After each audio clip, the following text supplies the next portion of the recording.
জানাই অগ্রিম শুভেচ্ছা। মহান মুক্তিযুদ্ধে শহীদদের প্রতি জানাচ্ছি বিনম্র শ্রদ্ধা এবং তাদের আত্মার মাগফিরাত কামনা করছি। একই সাথে জুলাই আগস্ট 2024-এর ছাত্র গণ অভ্যুত্থানে শহীদদের স্মৃতির প্রতি জানাচ্ছি আমার শ্রদ্ধা এবং তাদের আত্মার শান্তির জন্য দোয়া করছি। মহান মুক্তিযুদ্ধ থেকে শুরু করে 2024-এর ছাত্র গণ অভ্যুত্থান পর্যন্ত সার্বভৌমত্ব এবং গণতন্ত্র প্রতিষ্ঠা ও রক্ষার সকল আন্দোলনে যারা আহত, নির্যাতিত ও ক্ষতিগ্রস্ত হয়েছেন তাদের প্রতি জানাই আমার আন্তরিক সমবেদনা। আহতদের দ্রুত আরোগ্য এবং স্বাভাবিক জীবনের জন্য প্রার্থনা করছি। প্রিয় দেশবাসী, জাতি হিসেবে আমাদের অমোঘ শক্তি হচ্ছে স্বাধীনতা, সার্বভৌমত্ব ও গণতন্ত্রের জন্য আমাদের ভালোবাসা ও আত্মত্যাগ। জাতির প্রত্যাশাকে ধারণ করে আমাদের সংবিধান রাষ্ট্রের উপর জনগণের একচ্ছত্র মালিকানা নিশ্চিত করেছে। জনগণের প্রতিনিধিত্বশীল মালিকানা প্রতিষ্ঠার একমাত্র পথ হচ্ছে নির্বাচন।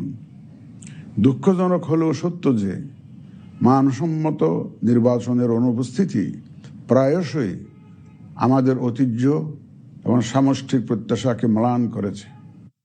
এমনই এক প্রেক্ষাপটে 2024-এর গণ অভ্যুত্থান সংঘটিত হয়েছে।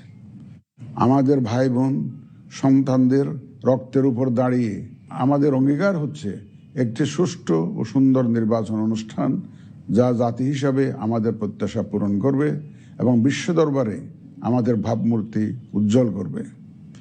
আমার দৃঢ় বিশ্বাস আপনারা একই প্রত্যাশা ধারণ করেন এবং একই অঙ্গীকারাবদ্ধ। প্রিয় দেশবাসী, সুষ্ঠু ও গ্রহণযোগ্য নির্বাচনের লক্ষ্যে গত এক বছরে আমরা বেশ কিছু গুরুত্বপূর্ণ কাজ সম্পাদন করেছি। একটি স্বচ্ছ নির্বাচনের পূর্বশর্ত হচ্ছে একটি নির্ভুল, পূর্ণাঙ্গ ও স্বচ্ছ ভোটার তালিকা। আমরা শুরুতেই এই কাজে হাত দিই। গত এক বছরে নতুন ভোটার অন্তর্ভুক্তির পাশাপাশি ভোট বিমুখ এবং বাদ পড়া প্রায় ৪৫ লক্ষ ভোটারকে তালিকায় অন্তর্ভুক্ত করা হয়েছে এবং ২১ লক্ষাধিক মৃত ভোটারকে তালিকা থেকে বাদ দেওয়া হয়েছে। নারী ভোটারদের যথাযথ অন্তর্ভুক্তির অভাবে পুরুষের সাথে নারী ভোটারের ব্যবধান বেড়ে প্রায় ২৯ লক্ষে গিয়ে দাঁড়ায়। বাদ পড়া নারী ভোটারদের মাঝে সচেতনতা সৃষ্টির মাধ্যমে সেই ব্যবধান উল্লেখযোগ্যভাবে কমিয়ে আনা হয়েছে। আইন সংশোধন করে ভোটার হওয়ার যোগ্যতার তারিখ প্রতি বছর ১ জানুয়ারির পরিবর্তে কমিশন কর্তৃক নির্ধারিত দিনে নির্ধারণ করা হয়েছে। এর ফলে ৩১ অক্টোবর ২০২৫ পর্যন্ত যোগ্য তরুণ ভোটারগণ ভোট দিতে পারছেন। গত ১৮ নভেম্বর প্রকাশিত তালিকা অনুযায়ী বর্তমানে দেশে ভোটারের সংখ্যা দাঁড়িয়েছে ১২,৭৬,৯৫,১৮৩ জনে। এর মধ্যে পুরুষ ভোটারের সংখ্যা ৬,৪৮,১৪,৯০৭ জন এবং নারী ভোটারের সংখ্যা ৬,২৮,৭৯,০৪২ জন। গত এক বছরে নির্বাচন কমিশনের সক্ষমতা বৃদ্ধির পাশাপাশি সংশ্লিষ্ট সকলের জবাবদিহিতা বাড়াতে আমরা বহুবিধ আইনি ও কাঠামোগত সংস্কার সম্পন্ন করেছি। গণপ্রতিনিধিত্ব আদেশ এবং রাজনৈতিক দল ও প্রার্থীদের আচরণবিধিতে যথাযথ পরিবর্তন, সংশোধন ও পরিমার্জন করা হয়েছে। নির্বাচন ব্যবস্থা সংস্কার কমিশনের বিভিন্ন সুপারিশের পাশাপাশি নির্বাচন কমিশনের নিজস্ব মূল্যায়ন ও অংশীজনের পরামর্শের ভিত্তিতে এসব সংস্কার করা হয়েছে। এই উদ্যোগ সফলভাবে সম্পন্ন করতে সহযোগিতার জন্য আমি অন্তর্বর্তীকালীন সরকার, নির্বাচন ব্যবস্থা সংস্কার কমিশন ও জাতীয় ঐকমত্য কমিশন সহ সকল অংশীজনদের জানাই আমার কৃতজ্ঞতা। প্রিয় দেশবাসী, বিভিন্ন কারণে এবারের নির্বাচন আমাদের জাতির ইতিহাসে অনন্য ও গুরুত্বপূর্ণ। প্রথমত, প্রকৃত গণতান্ত্রিক ধারা পুনঃপ্রতিষ্ঠার পাশাপাশি কাঙ্ক্ষিত সংস্কার প্রশ্নে সিদ্ধান্তের নির্বাচন এটি। এবার জাতীয় সংসদ নির্বাচন ও গণভোট একই দিনে অনুষ্ঠিত হবে, যা একটি নতুন অভিজ্ঞতা। দ্বিতীয়ত, সংশ্লিষ্ট সকল রাষ্ট্রীয় ও গণতান্ত্রিক প্রতিষ্ঠানের জন্য এই নির্বাচন হচ্ছে সক্ষমতা প্রমাণ করে ভাবমূর্তি পুনরুদ্ধারের অনন্য সুযোগ। তৃতীয়ত, দীর্ঘ গণতান্ত্রিক আন্দোলন সংগ্রামের পর দেশের স্বার্থে রাজনৈতিক দলসমূহের মাঝে সৌহার্দ্যপূর্ণ গণতান্ত্রিক প্রতিযোগিতার ধারা প্রবর্তনের দাবি রাখে এই নির্বাচন। চতুর্থত, প্রায় অকার্যকর পোস্টাল ভোট ব্যবস্থাকে পরিমার্জন করে এই নির্বাচনে একটি কার্যকরী রূপ দেয়া হচ্ছে। বিশেষ করে বাংলাদেশের অন্যতম চালিকা শক্তি আমাদের রেমিটেন্স যোদ্ধা তথা প্রবাসী বাংলাদেশি ভোটারদের প্রথমবারের মতো ভোটের আওতায় আনা হচ্ছে।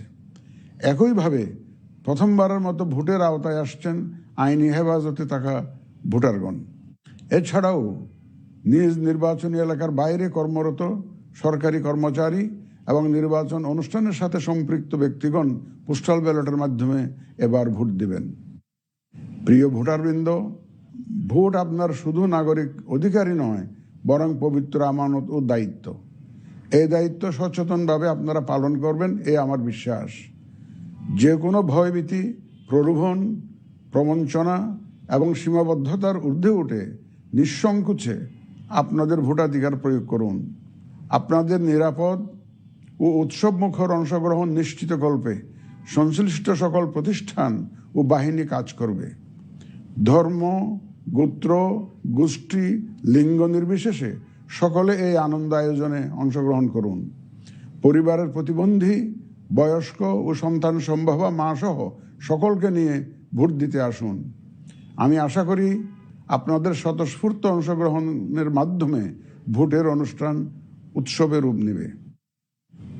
প্রবাসে বসবাসরত প্রিয় ভোটারগণ, প্রবাস থেকে ভোটদানের জন্য নিবন্ধন কার্যক্রম গত 18 নভেম্বর থেকে চলমান আছে।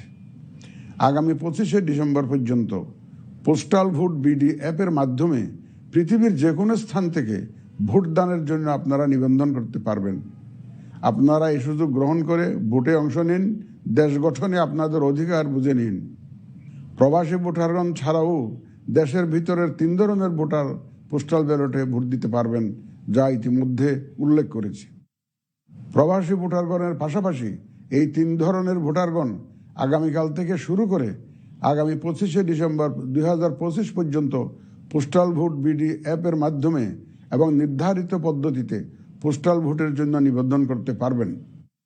ব্যক্তি ভোটার ও প্রতিষ্ঠানসমূহের প্রতি আমার আহ্বান, আসুন আমরা আমাদের ভোটাধিকার নিশ্চিত করি এবং ভোটে অংশ নেই। প্রিয় দেশবাসী, বর্তমান সময়ে সামাজিক যোগাযোগ মাধ্যমে বিভিন্ন বিভ্রান্তিমূলক তথ্য ছড়ানো হয়ে থাকে। বিশেষ করে কৃত্রিম বুদ্ধিমত্তা ব্যবহার করে অসত্য তথ্য ও অপতথ্যের বিস্তার দিনকে দিন বেড়ে চলেছে। প্রতিপক্ষ দল ও প্রার্থীকে হেয় করার পাশাপাশি নারীদের প্রতি বিদ্বেষমূলক প্রচারণা আমাদের ঐতিহ্যকে ক্ষুণ্ণ করে এবং নির্বাচনকে কলুষিত করে। দেশের প্রচলিত আইন অনুযায়ী এসব রোধে প্রয়োজনীয় ব্যবস্থা গ্রহণ করা হবে। আপনাদের প্রতি আমার বিশেষ অনুরোধ, অসত্য এবং অসৎ উদ্দেশ্যে প্রচারিত কোনো তথ্যে কান দিবেন না, গ্রহণ করবেন না। মনে রাখবেন, অসত্য তথ্য শেয়ার করাও শাস্তিযোগ্য অপরাধ। আমি এবার নির্বাচনে অংশগ্রহণে ইচ্ছুক প্রার্থী এবং দলসমূহের প্রতি 2-1টি কথা বলতে চাই। আসুন আমরা আচরণবিধি মেনে একটি শান্তিপূর্ণ ও উৎসবমুখর নির্বাচন নিশ্চিত করি। শান্তিপূর্ণ সহাবস্থান এবং পারস্পরিক শ্রদ্ধা নিশ্চিত করে ভোটারদের বিশ্বাস ও আস্থা অর্জনই হোক আপনাদের লক্ষ্য। নির্বাচনে দায়িত্ব পালনকারী প্রিয় সহকর্মীবৃন্দ, নির্বাচন কমিশন স্বচ্ছতা, নিরপেক্ষতা এবং দৃঢ়তার সাথে দায়িত্ব পালনে বদ্ধপরিকর। কমিশনের অংশ হিসাবে আপনারা নির্ভয়ে সততা ও নিরপেক্ষতার সাথে দায়িত্ব পালন করবেন। মনে রাখবেন, এ ব্যাপারে কোনো শিথিলতা বা গাফিলতি সহ্য করা হবে না। একটি সুন্দর ও গ্রহণযোগ্য নির্বাচন অনুষ্ঠানে সংবাদ মাধ্যম ও পর্যবেক্ষক সংস্থার সহকর্মীদের ভূমিকা অপরিসীম। আপনারা স্বাধীনভাবে সর্বোচ্চ পেশাদারিত্ব, নিরপেক্ষতা ও বস্তুনিষ্ঠতার সাথে আপনাদের দায়িত্ব পালন করবেন, এটি আমাদের প্রত্যাশা। প্রিয় দেশবাসী, আমি এ পর্যায়ে নির্বাচনী তফসিল তথা নির্বাচন সংক্রান্ত সময়সূচি ঘোষণা করছি। আগামী 2026 সালের ফেব্রুয়ারি মাসের 12 তারিখ রোজ বৃহস্পতিবার 300 আসনে ত্রয়োদশ জাতীয় সংসদ সাধারণ নির্বাচন এবং একই সাথে জুলাই জাতীয় সনদ সংবিধান সংস্কার বাস্তবায়ন আদেশ 2025-এর উপর গণভোট অনুষ্ঠিত হবে। ত্রয়োদশ জাতীয় সংসদ নির্বাচনের জন্য মনোনয়নপত্র দাখিলের শেষ তারিখ আগামী 29 ডিসেম্বর 2025 রোজ সোমবার। মনোনয়নপত্র বাছাই হবে আগামী 30 ডিসেম্বর 2025 রোজ মঙ্গলবার হতে 4 জানুয়ারি 2026 রোজ রবিবার পর্যন্ত। রিটার্নিং অফিসারের আদেশের বিরুদ্ধে কমিশনে আপিল দায়েরের শেষ তারিখ 11 জানুয়ারি 2026 রোজ রবিবার। কমিশনে দায়েরকৃত আপিল নিষ্পত্তির তারিখ 12 জানুয়ারি 2026 রোজ সোমবার থেকে 18 জানুয়ারি 2026 রোজ রবিবার পর্যন্ত। প্রার্থিতা প্রত্যাহারের শেষ তারিখ 20 জানুয়ারি 2026 রোজ মঙ্গলবার। রিটার্নিং অফিসার কর্তৃক চূড়ান্ত প্রার্থী তালিকা প্রকাশ ও প্রতীক বরাদ্দ 21 জানুয়ারি 2026 তারিখ রোজ বুধবার। নির্বাচনী প্রচারণা চলবে 22 জানুয়ারি 2026 রোজ বৃহস্পতিবার হতে ভোট গ্রহণ শুরুর 48 ঘন্টা আগ পর্যন্ত তথা আগামী 10 ফেব্রুয়ারি 2026 রোজ মঙ্গলবার সকাল 7:30 পর্যন্ত। ভোট গ্রহণ হবে 2026 সালের ফেব্রুয়ারি মাসের 12 তারিখ রোজ বৃহস্পতিবার। নির্বাচন প্রক্রিয়ায় সকল রাজনৈতিক দল ও প্রতিদ্বন্দ্বী প্রার্থী সহ ভোটারদের আন্তরিক অংশগ্রহণ ও সক্রিয় সহযোগিতা কামনা করছি। সকলের প্রতি আমার আহ্বান, আসন্ন ত্রয়োদশ জাতীয় সংসদ নির্বাচন ও